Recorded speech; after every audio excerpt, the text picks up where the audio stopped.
I do a lot of work just helping people believe the best. And I think that's what Romans 12 teaches us. Outdo one another in showing honor, bless those who persecute you. So even if your neighbor who voted for someone different, you believe they're just this immoral person, what would happen if instead you crossed the street and you said, look, I know you care deeply about this. I want to know the story of how you began to believe the things you believe.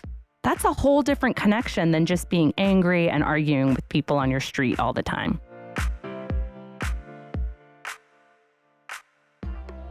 We've got Dr. Heather Holleman with us. She's an associate teaching professor at Penn State, a speaker and author. And gosh, Heather, you've written 8 books. And latest book is 6 Conversations, Pathways to Connecting in an Age of Isolation and Incivility. Wow. Do we ever need that? Especially now. Heather, it's interesting. One of the comments that we got recently from a listener is somebody who used to go into work every day, and then they were, of course, during the pandemic, forced to be at home, and then now their job is all remote. And their comment was, I just don't interact with people like I used to, and I've kind of lost my skill set in that area. Yes. So I think this is a perfect book. And so first of all, I'm just curious, why'd you write this book? Where'd this come from? Well, originally, I wrote the book really for 3 reasons. The first is very practical. My husband, Ashley, and I wrote a book on evangelism called Sent, Living a Life that Invites Others to Jesus. And the number one comment we got was this: we are ready to talk about our faith, but could you please go back a step? We don't even know how to have a conversation in general. So you're absolutely right. We've lost that skill. The second reason I wrote it was the loneliness epidemic on the college campus. And if you know, the Surgeon General just last week talked about this call to action to help belonging and looking at all the health problems associated with loneliness. The third reason I wrote it is the study of adult development, the longest research study ever conducted, also called the Harvard Grant Study, is trying to answer the question, what's the single most determining factor of a happy life? And I shared with my students that the answer is warm connections. And my students would say, well, Dr. H, how do we get those?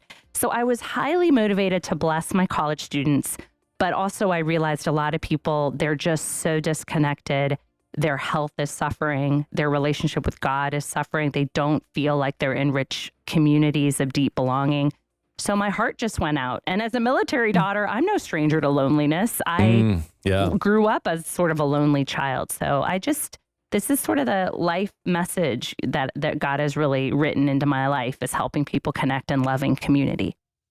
Wow. I love that. And I really respond well to your idea of growing up as a lonely child. I did too. Oh, yes. That is something I so relate to because of some physical problems that I had all through my childhood. It really interrupted my ability to really have those childhood friendships that went really deep because I missed a lot.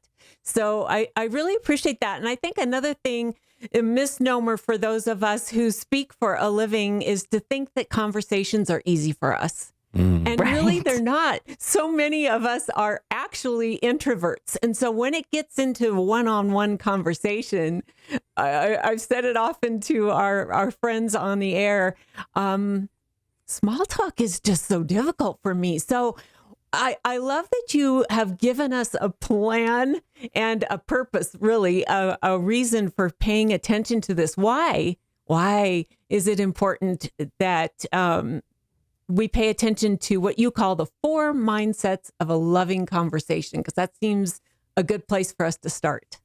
Yes, and I love that you brought up the introvert, because my husband, Ash, is an introvert. He, by his own admission, he says, look, I don't think well on my feet. I'm actually really bad at this. So we joke that he's proof of concept. Oh, he loves. You have a test specimen here. He loves what this book has done in his own life. I mean, we're at the airport now, and he's engaging so many people in conversation. The rich relationships with our teen daughters, who are actually now adults, and even our own marriage has just been transformed by the skills in these books. So the mindsets really come out of the survey I did of all the social science research available trying to answer this question. What do you need in order to feel close to people? How can you have conversations that lead to warm connections? And what the research showed me was in any conversation, you need to be curious, believe the best, express concern, and share your life. But what most delighted me about those 4 mindsets was I thought to myself, where have I heard this before? And I turned right to Philippians 2 and Romans 12. Galatians 6. We already have read this in the Bible. So it's important because this is really Christian discipleship. A lot of people are very deficient in one of those areas. For example, I was telling a professor who said he was really lonely. I said, okay, here's what the research shows. We got to, be curious first of all. And he said to me, well, that's my problem. I don't care about other people. Why would I ask anyone about their life? Yeah. And so a lot of how many have you ever been like, say on a date or with a family that you haven't seen in a while and nobody asks you one question about your life? I mean, being curious. So the book really gives you 6 pathways of how to be curious about other people. The number one thing people are most struggling with, though, is believing the best. The culture has really become about, really incivility, canceling each other. I talk to my students and they say, yeah, when we meet people, we don't believe the best. We're wondering, who did they vote for? Yep. What did they believe about vaccines? What was their position on Roe v. Wade? And I said, well, no wonder you guys are so lonely. You're not giving people even a chance to talk about their lives. So I do a lot of work just helping people believe the best. And I think that's what Romans 12 teaches us. Outdo one another in showing honor, bless those who persecute you. So even if your neighbor who voted for someone different, you believe they're just this immoral person, what would happen if instead you crossed the street and you said, look, I know you care deeply about this. I want to know the story of how you began to believe the things you believe. That's a whole different connection than just being angry and arguing with people on your street all the time. You said curious, and it reminds me of something. Dale Carnegie. Tell me. Ooh, I know what you're going to say. Go ahead. Okay, Go all ahead. right, yeah. When I was in sales a long time ago, How to Win Friends and Influence People really helped me because, come to find out, people just want to talk about themselves. I thought that was interesting, that the more curious that you were with others, it really helped you influence them. And I know you shouldn't go into a conversation. I've got an end goal in mind here. And of course, if you're in a business meeting and things like that, but just finding out that the more curious you can be about that individual, it can spark a lot of different conversations. But I think that's hard going into it. I know I need to be curious about you and ask questions about you, but I stand there and oh no, we have dead air in my head, which happens a lot. Yes, that's what happened to us in our ministry with graduate students. And obviously, I'm an academic, so I deal with a lot of, say, for example, engineers or introverted professors who don't know, they'll say, I'm really bad at this. I just spoke to 85 professors in science fields on the 6 conversations, and they were so grateful just for categories of how to ask questions.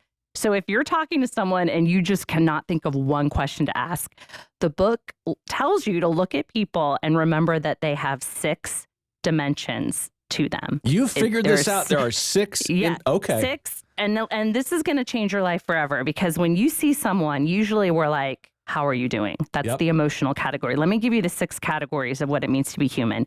You're social. You have friends. You're emotional. You're physical. You've got bodies and spaces around you. You're cognitive, meaning you're thinking about something. Volitional, meaning you're making choices about things. Volition is like human agency, like how you're making choices. And spiritual. Now, if you're listening, you're probably like, okay, those are hard to remember. So let me tell you how easy this is. Okay. If I were out like with Sally and, we're having lunch, I don't have to say, Sally, how are you? This is what I have 6 options here. I can say, Sally, I haven't seen you in a while. I really want to know who you've been spending time with. Tell me about some of your new friends. That's the social category. You can also ask a physical question. Sometimes if I'm not connecting with my students, instead of how are you, I'll say, look, I want to know how you guys have been sleeping. I have learned more about lavender, melatonin, ASMR, like all the things they're doing. So you never are going to get stuck again. My favorite question is when people see me, not how are you, just, hey, I haven't seen you in a while. What have you been thinking about? That's the cognitive category. What do you been And my thinking husband knows that's my love language. That's how I got Gary Chapman to write the foreword to this book, because it's really about how to love someone. He knows I love to talk about ideas. He does not love to talk about ideas. His favorite question is in the physical category. When I say, tell me about some projects you're working on. What have you been building? What new work processes have you put in place? So you're never going to get lost starting or continuing a conversation again. And wow. Sounds like you can kind of hunt around through those different 6 topics and then kind of figure out where that person is and how they react to those different topics. Yes. Oh, that is exactly right. In fact, say, for example, your neighbor, which is a true story. My neighbor has a boat. And, when I was talking to him, I wanted to figure out what category he wanted to talk about. So I said, hey, tell me the story of how you guys got that boat. And I listened. Was he going to talk about the people involved? Mm-hmm. That's the social category. Was he going to talk about all the physical aspects of the boat? Was he going to talk about his thought process? Was he going to go to the spiritual dimension, talk about God? So it was really fun to just listen to what he likes to talk about. And he does like to talk about ideas like, well, let me tell you what we were thinking about retirement. And then we got into the physical category, talking about his love of nature and the water. And I did a volitional question like, well, how did you decide to put your boat in this river or this, Right. ocean as opposed to another? So you're just going to have so much fun exploring how to have really rich connections with people. That's cool. That's good. I love that, because you take me past that dreaded spot of asking a question and they go, I feel fine. Yeah. I haven't done anything last week. And that's where I just hit a brick wall. Yeah. If they don't have anything to say, I'm like, well, I got to run over here right now. Yes. Well, Any escape? He's laughing because he knows it's true. Yeah. Well, I found out the coolest thing. Now, this is pretty nerdy, so I don't know if you guys are going to like this, but do you know why people do not like the question, how are you? And you never get a good answer? Right. Well, it's a weak verb. It's an existential verb, and it's too stressful for the brain to answer that question. And it's also related to what's called mirror neurons, meaning you can't picture it. So when I say, Sally, how are you? Your brain's trying to form a picture like, I don't know. But listen to this. This is what I read. If you put a strong verb in there where there's an image associated with it, you're going to get fantastic answers. Here's an example. You're with your teenager. She gets in the car. You're picking her up from school. Don't say, how are you? Say, hey, did anything surprise you about your day? Or did anything challenge you? Did anything make you laugh? You're going to have rich conversations in your family because you know how to ask good questions. And so my husband will never say, how was your trip? He's not going to ask after this, how was your interview? He'll say, Heather, what surprised you the most? What challenged you the most? He'll go, and we love it. It's just going to open my mind up to, how to have a good conversation even with him. And so what I might say to him, what really surprised me is how much fun I'm having with you guys. I wasn't expecting this. You guys are the best. Well, we get kind of paid to have a conversation, I guess. True. True. So you talk about 3 fresh goals for a loving conversation. That's good. Yes. I like that. So there's 3 things we can have a goal for. Ooh, Yes. yeah. Now, this is really important in the culture right now. The goal of conversation, and this is when you want to have a loving connection with someone, and this will really heal your loneliness. The goal is not argument or winning or shaming. The goal is, and this is in the social science research as well as in the Bible, which obviously is my authority for life. So I love it. You want to encourage people. You want to help them with whatever goals they have for their life. And finally, you want to try to lead them to a state of awe or marveling. There is so much research coming out right now about the state of awe, meaning if I were talking to you and I said, oh my gosh, did you notice that beautiful sunset last night?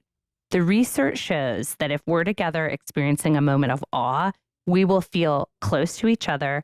Your anxiety and depression levels will decrease, and we will feel that bond. And so they do studies with populations that are typically lonely and depressed, and that it would be the older population. And the research study sent them on what's called awe walks together, where they paired people together and they said, go in nature, experience something cool. And they just reported such a decrease in their experience of loneliness. And so awe is really difficult, but I've been trying to look for divine activity And whenever I'm with someone, I try to bring it to a state of just marveling. Usually I'll say something like, oh, wow, that sounds so amazing or mysterious. And it's such a joyful way to have conversations instead of complaining, arguing, gossiping, and dividing people. So it's really changed my life. good. I have more friends than I know what to do with right now because we're just having the best time in awe with each other. So is it the idea that, okay, getting a conversation with somebody, you try to bring in something that caused you to be in awe of something, and hopefully that, or is there a question that can get them there? Well, what I have found, and this may be that I know I have a supernatural gift of evangelism. I'm someone who's always trying to look for divine activity or how I can bring Jesus into the conversation. So, for Which is example, what we all should do. I mean, that's good. Well, I saw a neighbor at the grocery store, and I said, "Oh, it's so good to see you. You know, what's your week been like? Has anything challenged you?" And she said, well, you're not going to believe this, but my son has been really sick. And it was so random. I ran in to this, I was at this party and I happened to run into this doctor who had the exact, he predicted this diagnosis for my son. Now, this is what awe is. I said, oh my goodness, that feels like divine intervention for me. You just happened to be at a party where you met someone who knew exactly what to do with your son. And she's like, yeah, I have goosebumps right now. Okay, what's happening in our brain is it's called a closeness enhancing behavior. We're close because we are marveling about something that is bringing us to a state of wonder or awe. The real definition of awe is actually, it's so amazing that it kind of almost terrifies you. It's so much bigger than you. That's why we had goosebumps. So things like that, you know, when someone says, oh, what a coincidence, I'm like, no. God, let's talk about providence. Let's talk about God's sovereignty in your life. That's no coinky dink there. Right. That's all God. Right. Yeah. But awe in nature is your best and easiest way. I took my daughter out to the Penn State's Arboretum last night, and the sunset, you guys, it was so beautiful. She was like, Mom, we got to take pictures. I am just loving this. And we felt really close. She's 18. And she woke up this morning talking about it. She said, Mom, wasn't that amazing to be together and to see that sunset in the Arboretum last night? So do it. Go out in nature. Do something where you can experience awe. That's cool. You know, I love that. You know, Kank, I'm just thinking about our good news segments that we do and how we can start to fit in this concept of awe. When people are sharing their miracle stories of what God has been doing in their lives, we've been doing what you're saying, Heather, but I think there's another deeper level that we can go to thanks to what you're sharing right now. We're actually sharing in a moment of awe with our listening family. That is beautiful. And it does lead to a state of worship, which is, I love Colossians, about singing and making music in your heart to the Lord. It's just wonderful. And people need awe. Yep. So many people are depressed, and their loneliness is also, they don't feel connected to anything wonderful like that. So I love your ministry. I love that you guys do that. Yeah, we do it every morning at a specific time. And it's funny, when you look at our ratings, there's a little steeple, this little spike when that happens. And so people, I think that what's happening is listeners are like tuning in to hear that good news of the day or whatever God did in someone's life. Maybe that's it. They feel in awe themselves. And they want to be there for it. Yeah. They feel close. I think you guys are tapping into something that the culture needs. This is great. I want to tune in tomorrow. Let's do it. I love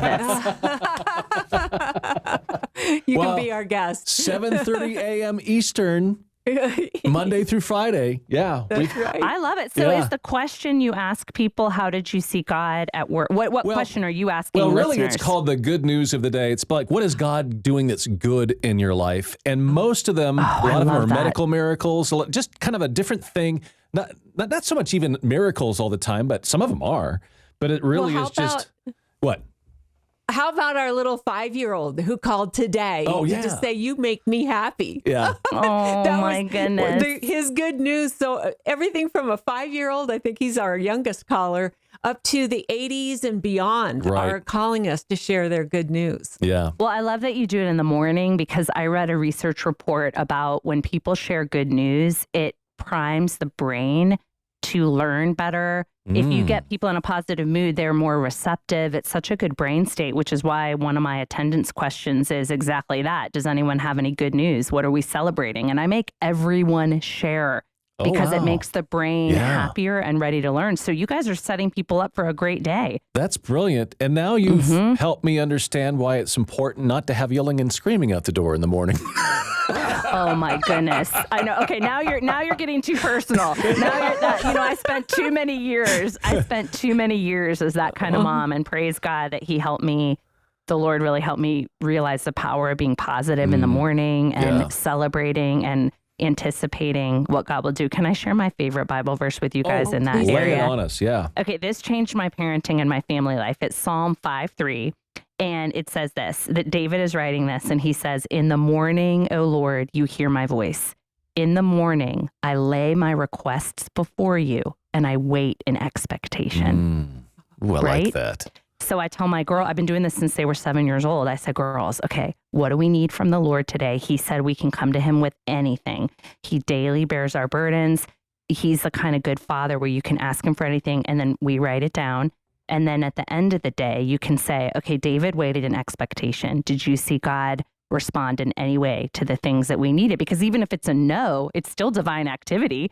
How did you work this out? So it's a really good way of bringing God into the family and keeping things positive in the morning. Wow. I love that. Let's talk about those situations where you just feel like this conversation's not going where I want it to go. Whether it starts to become argumentative, I have somebody in my life who sits and sort of waits to pick a fight. This is a person very close to me in my family. And I'm like, wait for it, because I know it's going to come. It's like they're positioning themselves to share a bit of knowledge that they think they can trump somebody else with. And I'm like, ooh, where is this conversation going wrong? I can see it. What could change the direction of that? Well, here's my best advice. This is the number one thing I learned when doing research.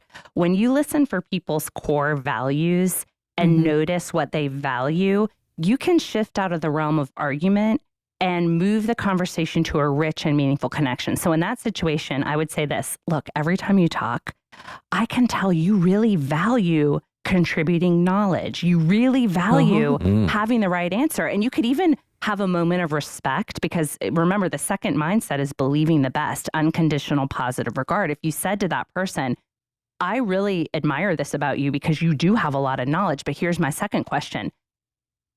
How long have you been that way? When did you realize that you were someone that could add value to conversations in this way? Get her in the realm of story. And then you could say, I used to be that. I was a national debater. I cared so much about winning arguments. I'm debating at Harvard and Dartmouth, spending my summers. I am not a debater anymore because it was so bad for my soul. And this is what I would say to her. I say, I used to be that way, but I found that it hurt me and it hurt my relationships. Have you ever felt that way? Let her self-reflect. You're not condemning her. You're not arguing with her. You're asking her to self-reflect.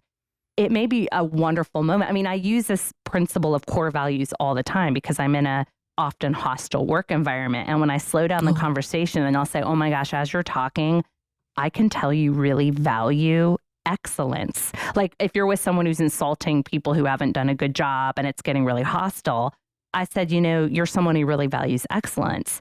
And what I said next was, have you ever not done your best work, and what happened? How did you recover? That would be a volitional question. What did you do? How did you recover from that feeling of failure? You guys, that question led to a gospel presentation because the professor said to me, what about you? When you don't do your best work, how do you recover? And I said, well, as a Christian, as a Christ follower, my best work actually doesn't really matter. It doesn't change my identity because God loves me so much in the midst of my failure. She was fascinated, so fascinated that she said, could you come back to my office this same time next week? This is the best conversation I've had all semester. Wow. Now we meet every week and other professors have come in. I've started this encouragement support group with 6 other faculty members.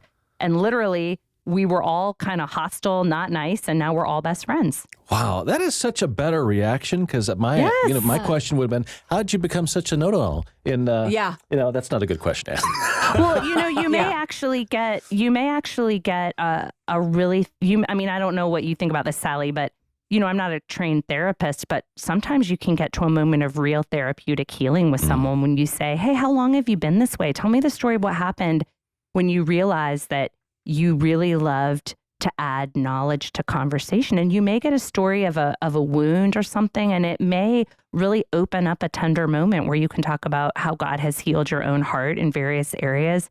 So this book is really a game changer. It repairs relationships. It has been so helpful when I'm in a hostile, charged, argumentative situation. And now instead of that, there's warm connections, which is why I can have so many diverse people in my home with rich connections, even though we disagree on a lot of things. What's occurring to me is I'm actually following into that same trap because I want to correct her. Uh-oh. I want to say, yeah. Don't you see what you're doing? Here it comes again. And you have given me such a positive way of appreciating actually that character trait in her of desiring to share knowledge, because she really does have great ideas and knows the best things. And because she's a family member, there's no escape. So I need to have this positive way to appreciate who she is in the Lord. And thank you for that. That's going to change everything. It came out of deep confession of sin and repentance. Like when I read Philippians 2, I mean, Philippians 2 really says value others above yourselves. Yeah. Take on their interests. I mean, I was not that way. This book is really my conversion story of being profoundly selfish, self-involved. And now it is, like I call it, basic Christian discipleship. Now I know more and more how to live like Paul says to live in the New Testament, and the way you observe Jesus interacting with people. And life has become so much more joyful and connected. And according to the Surgeon General, I'm not going to have premature death. Did you know he said that when you're lonely, you're increasing your chance of premature death by 60%? Wow. And it's like that's smoking huge. 15 cigarettes a day. Your cholesterol levels are higher. I mean, that report, I'm reading more and more health studies. So you're going to repair relationships, you're going to invest in your own health, and you're probably going to have more gospel conversations than you can ever imagine. That is so good. I just thought some people had the spirit of correction. But anyhow. Is that a thing? Is that a thing? Where is that? I don't know. The spirit of correction? Well, no, I think what it is, I think it just matches up with certain people's personality, as in this. If you are more of like a baby of the family, sort of an extrovert, details aren't as important to you as certain personalities. You can see a husband and wife and which one it is. No, it was on the third that happened. No, it was, they're bickering about details. Does it really matter? I mean, is this really important? And we get into the minutia of what's going on, but I think it highlights in certain personalities that ding goes off. That was wrong, and I need to let you know what's right. Well, you know what? I have a husband that can sometimes be that way. And once I read the research on, believing the best about people and actually expressing what's called liking, the Yale Relationship Lab says it's not enough to just believe it in your mind. You actually have to give a compliment. So in that situation, I've learned to believe the best and say, you know what? You are so detail oriented, and praise God, because if I weren't married to you, this house would fall apart. And even make a joke about it. Yes, it is annoying, but oh my goodness, you're adorable right now. Like, what would I do without you? Just flip it just a little bit and tell him that you like it. And I love the research that shows one of the best ways to have closeness with someone is to remind them of a funny memory or even a tender memory you had with them. And you could say, I remember this time that your attention to detail really saved the family. And I was just thinking about that right now. So that is awesome. Yeah, you can get out of these things so easily. It's really a shift in mindset. Well, you're right. Yeah. In that conversation, in your own brain, you have to think of things like that and try not to get upset or whatever, because I've found that just in my own relationship with my wife, the more I can take quirks like that and love them, that changes everything. You got it. You love it. Yeah. Yes, I 100% agree. And I'm working on that as much. Yes. Well, and believing the best really changed my marriage. I mean, I wrote in the book about, my marriage was really suffering because I nagged. I didn't believe the best. And if he forgot to take out the garbage, I would just, keep a record of wrong. Mm-hmm. And when you believe the best, what's going on in your mind is you're thinking, okay, he didn't take out the garbage. I bet you he was really doing something valuable. Maybe he was talking to someone about Jesus and didn't have the time to take out that garbage. Just whatever you need to do in your brain to That's believe good. the best. Yeah. Just do it. It's going to make your marriage so joyful. And he does that with me as well. And so wouldn't you want to live in a home where people believe the best about you? That's what I Absolutely. want. Yeah, that's really So- good because I just forgot to take it out. Yeah, that I believe. Thank you, Sally. Appreciate that. When you revisited the basics of how to have a great conversation, what did you learn about the skills that we need to return to and learn for the first time? Well, one thing I learned is how to really listen, and it is life-changing. I already mentioned about listening for core values, but when I did the research into listening, how wonderful is this? You're listening for patterns and themes and grand life narratives. So like if I were spending time with you, Sally, or Kinkle Fritz, and I was noticing that you tended to talk about the same things or bring up the same things, I would say, you know what, when we talk, I always notice that these are things you really care about. I wonder, this is like a theme in your life. I said this to a professor the other day because he kept talking about the stress of having to run meetings with all these different types of people. And every time I talk to him, he's talking about these diverse groups he has to bring together. And so the other day I said to him, every time you talk, I feel like I know your life mission. Your life mission is to reconcile people who shouldn't belong together. And his whole face lit up. And he was like, oh my gosh, you get me.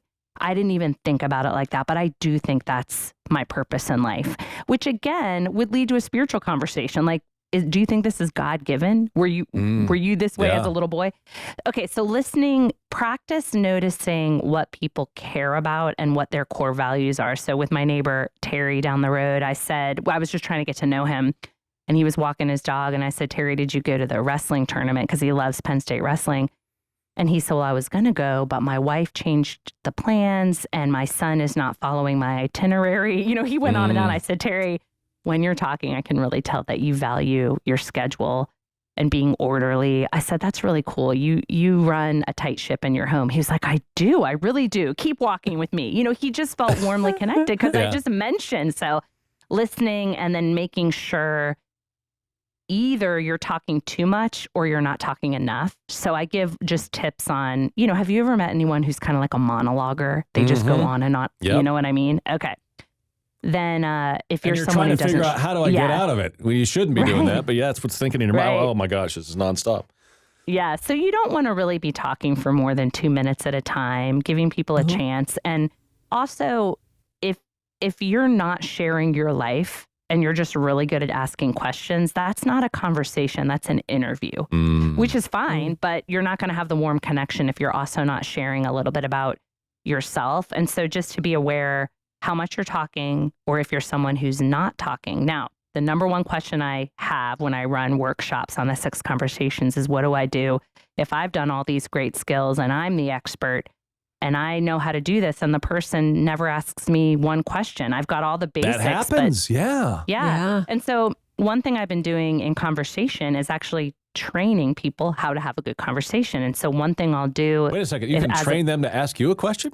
Yeah, Wow. You're going to love this. This is exciting. So, I'm excited. Like I've All been right. talking to people, like even with a young person, like I have a 3rd grader next door and I love talking to her because little young people love talking about their friends and they love animals and you can ask about any new things they've done to decorate their bedroom. But anyway, you can say to even a young child, I have loved asking you these questions and this is the best conversation. I cannot wait to hear what question you're going to now ask me. Ooh. And their face will be like, oh my gosh, am I supposed to do that? Is that what a conversation is? And I'll say, come on, be curious about me. What do you want to know about me?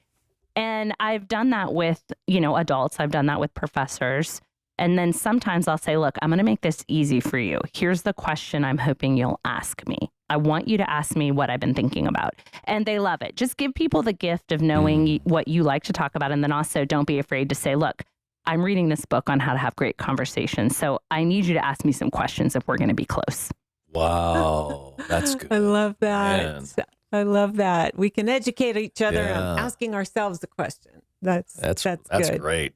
And I love what you said about an interview and not a conversation. Oh, yeah. We've been in a lot of those, haven't we? Yeah. Well, we you have. guys are highly skilled. I bet you're the I mean, do you find that you are the ones asking all the questions even when you're outside of your radio life? Like, are you just the really good question answer Well, in your social gatherings? Because of the Dale Carnegie book, I know to ask a lot of questions. Okay, yeah. But you're right. I've been in that scenario where I'm not getting anything back here. I was just going to Right. say, here's me walking into a party or a large group gathering. I'm the last person to walk into the room.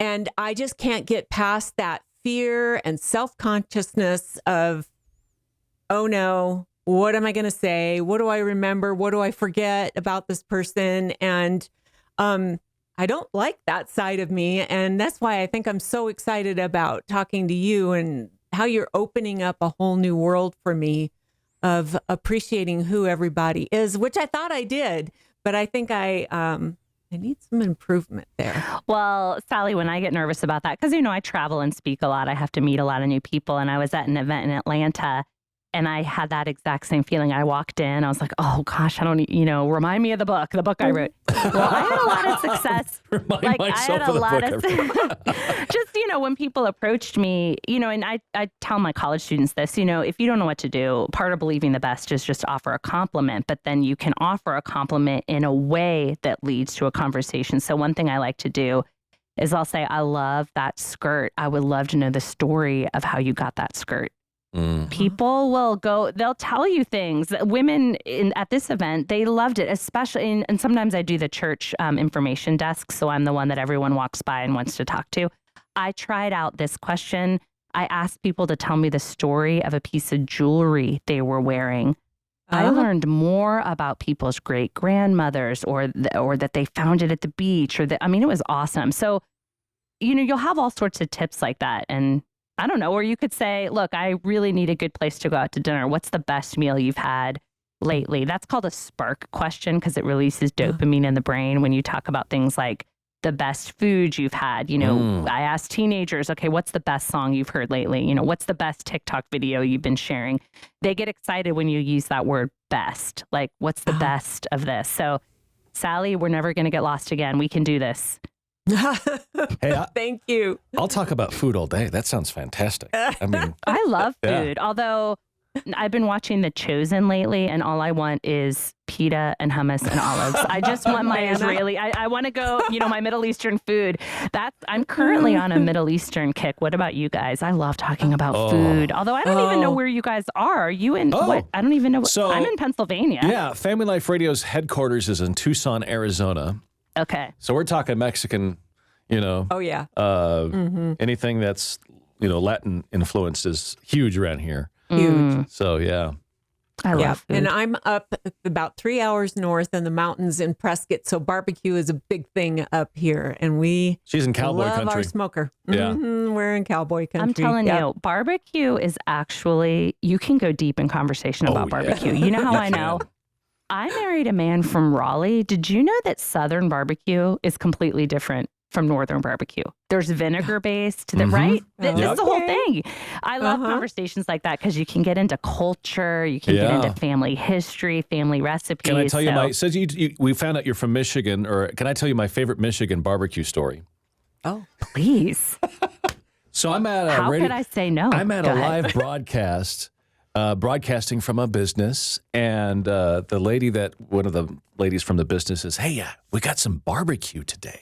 I'm like, "Oh yeah!" Now I had just moved there from Oklahoma, so I know barbecue, right? I've lived in Texas as well, and so I'm like, "Yeah, barbecue." And she shows up with this crock pot. I'm like, "Oh, it must be chopped beef, or something like that." And she puts this thing on a bun and hands it to me. And I said, "Ma'am, I'm so sorry. I just apologize for this, but I just have to let you know, this isn't barbecue. This is a sloppy Joe." Heather, that is what not to do. Yeah, exactly. Right? Yes. Tell me the story of why you thought this was barbecue. Yeah, exactly. When did you first start thinking this was barbecue? I know. That's funny. It's cracking me That's up. funny. Oh boy. Yeah, you Yeah. can talk about food all day long as far as that goes. So what do you mean when you say we all sort of have a default conversation style? What does that mean? Oh, Kankel Fritz, here's my problem. I love talking about ideas. I'm an academic. I could talk to you about research all day. Most of the people in my life do not want that conversation. Uh-oh. If you're always talking about the same category, so actually food conversations, people really enjoy those. It's the physical category. I'm learning to ask people about that. Like, hey, what are you cooking for dinner this week? People might enjoy the physical aspect. I've learned that people, if I can't connect with them about ideas, it's, in May here in Pennsylvania, we're starting our planting season. The weather's changing. When I ask people, hey, are you planting a garden this year? They'll go on and on about their land, about the seeds they're planting. But if I ask them, tell me your deep thoughts about this thing you're thinking of, no, that doesn't bless them. So be aware of what you like to talk about. Some people like to talk about their friends. They get in the realm of gossip a lot. Just notice, like, okay, what am I always talking about?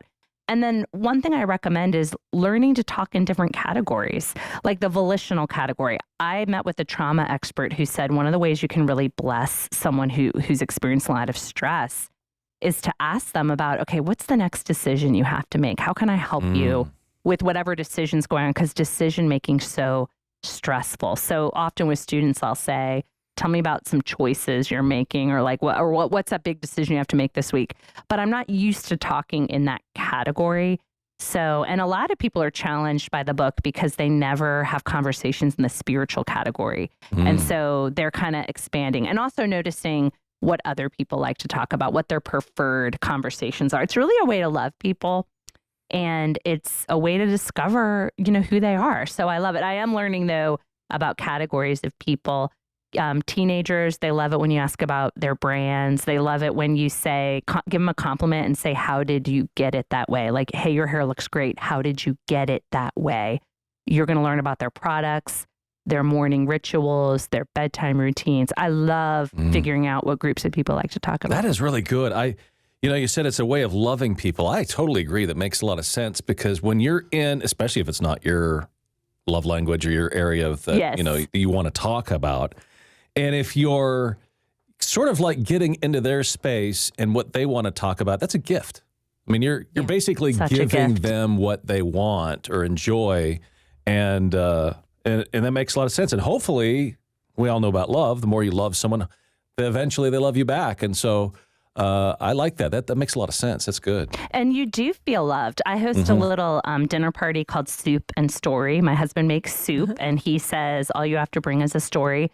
Oh, that's but cool. We've been doing that. That's in our scent book about how to gather people. Yeah. Oh, it was so good. He did a kale sausage creamy soup. It was the best soup he had ever made. Wow. So we invite these neighbors over. And it's a way to really gather and intervene in the loneliness epidemic. And I even said to them, look, we are lonely. We're under kind of like national government orders to like help people belong to each other. And we were joking about this kind of loneliness epidemic. But I love these people because the Buddhist woodworker who was there, he turned to me and he said, Heather, I know you have this young adult novel coming out, which I do. I have a new book that's coming out. And he said, what is that like? What is that like to write a book and then people know who you are and you're having to talk to a lot of people? Is it exhausting? Do you like it? I felt so loved. I felt so close to my friend. And I just felt like he saw me. I almost had tears in my eyes. That's how meaningful it is when someone bothers to be interested in what you're interested in. That's Philippians 2. And remember, Galatians 6 says to carry each other's burdens. He wanted to know if there was a burden in being a writer. Does this burden you? So one thing you can do if you're trying to be close to people is ask about their major stressors. One thing we ask our family is, okay, what thought is keeping you up at night? And then we were out to dinner the other night and my daughter said, well, what if you change that question and instead ask people, what thought do you have the moment you wake up? Because you might have people that are really burdened by things and you can love them by asking really generous and meaningful questions about them. So yes, gather your friends, make soup, ask generous and meaningful questions. You're going to solve this loneliness problem. That's good. I love and appreciate so much in this book. As I was going through it, I was just like, yes.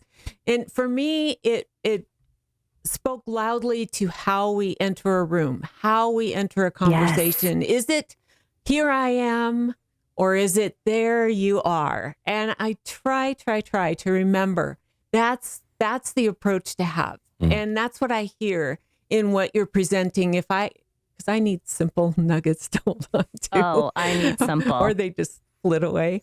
So that's what I'm hearing, Heather. And what is really blessing me today is this is all about my joy coming from really knowing the people in my life instead of being afraid of them. By the way, I love what you just said about like what happens when you enter a room. Do you know that that's the best professional development question to ask a young person is this: what changes when you enter a room? Because I want them to be self-aware. Are they adding value, or are they the person that walks into a room? It's sort of like your friend that you were talking about who's always correcting other people. You need to get people aware of what happens when they enter the conversation. When you enter the conversation, what are you bringing? And it's a great question, and they squirm in their seats. It's convicting. They become self-aware of maybe their weaknesses. And I'm honest. I say, look, when I enter a room, I know I bring a ton of energy, but guess what? I fear that I'm overbearing and that I'm too much. And so I write on the board, I hope I bring, blank. I fear I bring this. So that's actually a great dinner party conversation. What do you guys think changes when you enter a room? And so I love that you brought that up, Sally. And it's actually in the book as a really good question to ask people like, hey, what do you think you contribute to when you walk into a room? That's good. Really, when you think about it, and it depends on, let me say this. Depends on who's in the room. Right. And how many are there?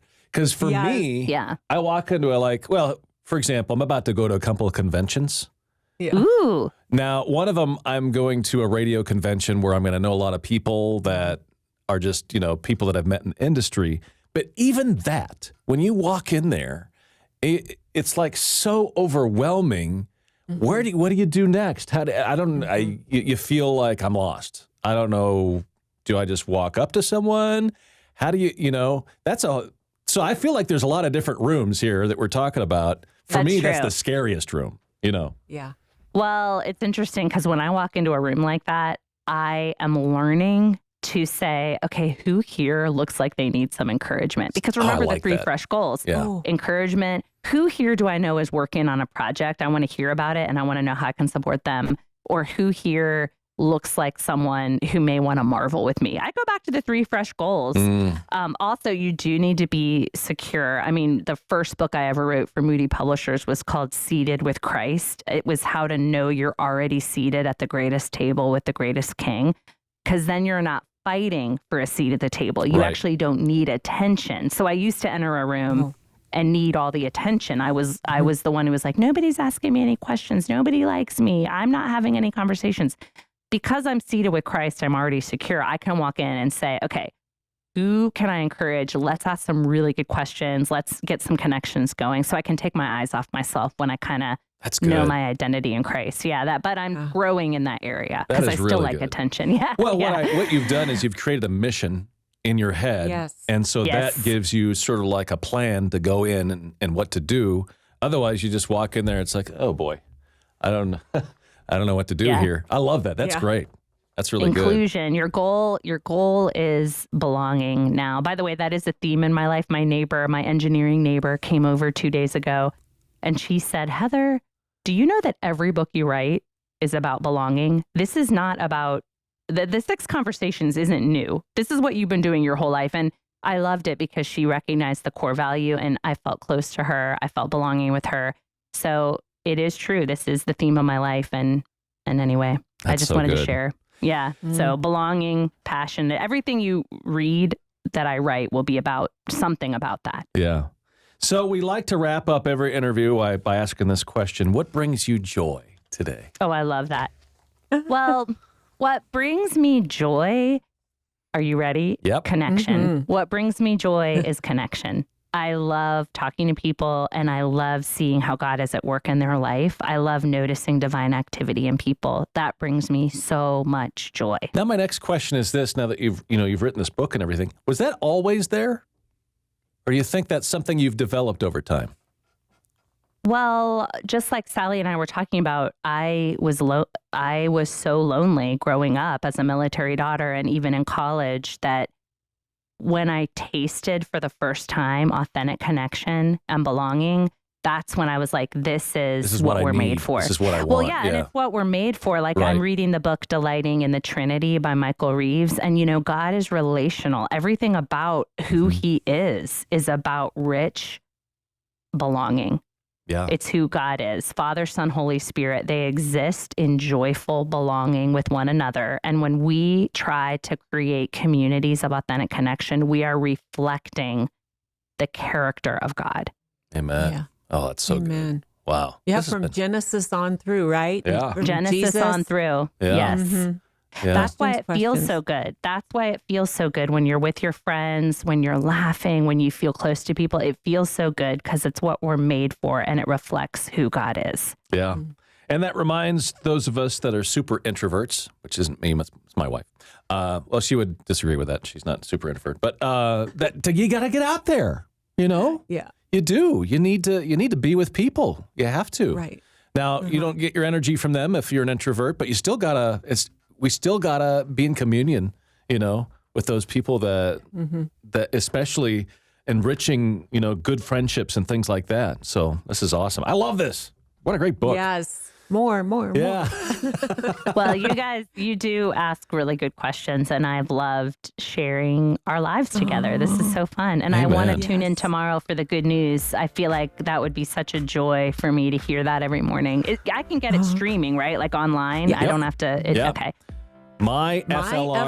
myflr.org. Good job, Sally. I love it. Yeah. Good job, Kate. I Yeah, love you can it. anywhere in the planet you can get it that way. So, well, thank you so much for hanging. Really appreciate it. Now, Yes. if people want to know more about you, how can they do that? Well, HeatherHolleman.com, and I blog every day. But the thing you're going to hear most about is I wrote a middle grade novel about a little girl who can't find her seat in the lunchroom. And then she realizes by the end of the book that she's already seated with Jesus, who saved a seat for her. That comes out June 6th. And I am so excited about this age group, going into 7th grade, helping young people realize they can belong because they belong to Jesus, and then they can reach out and include other people. What a perfect book, especially, middle school is the goofiest. Talk about. It's terrible. It is. You're It's right. The You're wounds are speaking from deep. experience, Kang. Oh, yeah. The Well, my wounds son just are turned deep. 14, and so he's right through that awkward Yep. thing. And oh, wow. Yeah, it's crazy. So, Yeah. yeah, that's perfect. That's exciting. Wow. Well, thank you for your time. Really appreciate it. Thank you. This has been such a treat. Thank you. You're welcome.